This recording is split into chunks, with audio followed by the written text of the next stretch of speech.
Russia versus Ukraine युद्ध ने दुनिया को एक बार फिर कोल्ड वॉर और सोवियत यूनियन के समय की याद दिला दी है। उस समय भी सोवियत यूनियन इन सब वेस्टर्न फोर्सेस के खिलाफ अकेले खड़ा था।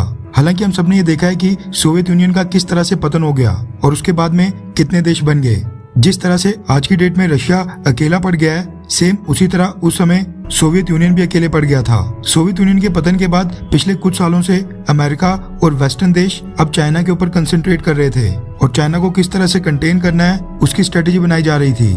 लेकिन रशिया वर्सेस यूक्रेन युद्ध ने दोबारा से सारा ध्यान रशिया के ऊपर केंद्रित कर दिया है, जबकि चाइना किसी को नहीं दिखाई दे रहा है। रशिया वर्सेस यूक्रेन युद्ध को आगे आने वाले कई दशकों तक याद रखा जाएगा, इस युद्ध का परिणाम जो भी हो। लेकिन एक बात जो हमेशा याद रखी जाएगी वो ये है कि दुनिया की सबसे बड़ी सैन्य अलायंस नाटो, अमेरिका और ब्रिटेन समेत सारे के सारे वेस्टर्न देश एक तरफ, सारी वेस्टर्न कंपनीज एक तरफ, यूनाइटेड नेशंस के अलग अलग मंच और दुनिया के सारे फाइनेंशियल इंस्टीट्यूशंस और वेस्टर्न सर्विसेज एक तरफ, पूरे का पूरा यूरोपियन यूनियन एक तरफ। लेकिन इसके बावजूद ये सब मिलकर भी रशिया को आज भी नहीं हरा पा रहे हैं। हराना तो दूर की बात है, रशिया को अपने सामने झुका भी नहीं पा रहे हैं। सामने एक अकेला रशिया है, लेकिन फिर भी इतने सारे देश रशिया को यूक्रेन युद्ध से पीछे नहीं हटा पा रहे हैं। यूक्रेन के बाद अब स्वीडन और फिनलैंड को भी जबरदस्ती आग में झोंका जा रहा है। अमेरिका की अगुवाई में जब ये सभी वेस्टर्न और यूरोपियन देश रशिया के ऊपर प्रतिबंध थोप रहे थे, जब इन सब ने मिलकर रशिया को स्विफ्ट बैंकिंग सर्विसेज से बाहर कर दिया था और वेस्टर्न कंपनीज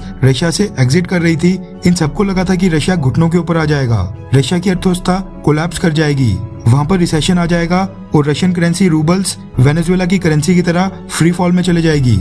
लेकिन अमेरिका शायद भूल गया है कि सामने रशिया है, ना कि ईरान या फिर वेनेजुएला, क्योंकि जो लेटेस्ट रिपोर्ट निकल कर आ रही है वो साबित करती है कि रशिया ने इस तरह की सिचुएशन के लिए काफी समय पहले तैयारी कर ली थी।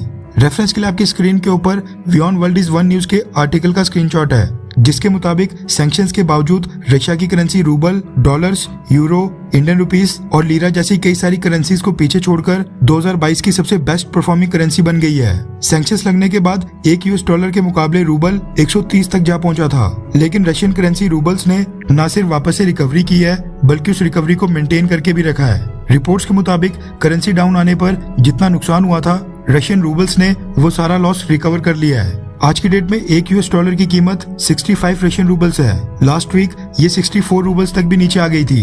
रिपोर्ट के मुताबिक युद्ध शुरू होने के बाद रशिया की करेंसी रूबल्स ने यूएस डॉलर के मुकाबले 11% गेन किया है, जबकि रशिया के बाद ब्राजील की करेंसी रियाल ने 9% की ग्रोथ दिखाई है और riyal second best performing currency बन गई है। रिपोर्ट के मुताबिक रशिया ने बहुत ही स्ट्रॉन्ग इकोनॉमिक मेजर्स लिए हैं और यूरोपियन देशों से गैस और ऑयल के लिए रूबल्स में पेमेंट मांगना शुरू कर दिया है, जिसके कारण रशियन करेंसी रूबल्स में इतना उछाल देखने को मिला है। रशिया की करेंसी रूबल्स दुनिया की 31 मेजर करेंसीज में इस समय टॉप के ऊपर चल रही है और हमें ये नहीं भूलना चाहिए कि रशिया के ऊपर इस समय दुनिया के सबसे खतरनाक प्रतिबंध थोपे गए हैं। भारत की करेंसी इंडियन रुपीस इस समय एक यूएस डॉलर के मुकाबले 77.6 के पार जा पहुंची है, जो कि इतिहास के सबसे निचले स्तर के ऊपर है। इसलिए रशिया ने जो अमेरिका के सारे प्लान्स के ऊपर पानी फेर दिया है, अमेरिका की सारी कोशिशें नाकाम कर दी हैं, उसके लिए रशिया की तारीफ तो होनी चाहिए।